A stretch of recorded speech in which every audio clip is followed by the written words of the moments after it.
बिल्वला आता उन्हाळ्याच्या सुट्ट्या सुरू झालेल्या आहेत. पण परीक्षा मात्र माझी आहे, कारण पुढचे 3 महिने मला त्याला बिझी ठेवायचं आहे. आजकाल मुलांना एकच खेळ फार वेळ खेळावासा वाटत नाही. ते लगेच त्या खेळाला बोर होतात.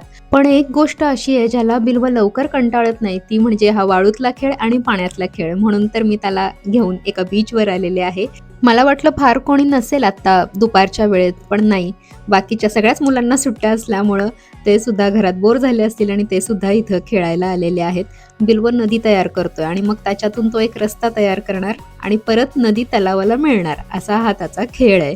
स्प्लॅश पॅड सुद्धा आता सुरू झालेले आहेत. तिथं सुद्धा तो मनसोक्त भिजणार आणि त्यानंतर पुन्हा मला म्हणणार कपडे बदल, आता मला प्ले एरियात खेळायचं. हे सगळं त्याचा ठरलेला क्रम आहे. इथं येऊन आता आम्हाला 3 तास होत आलेले आहेत, पण त्याला कंटाळा आलेला नाहीये. अजूनही तो म्हणतोय की मला अजून खेळायचंय, अजून खेळायचंय. मीच म्हणतेय चल आता भूक लागली असेल, पण त्याला घरी जाण्याची अजिबात इच्छा नाहीये.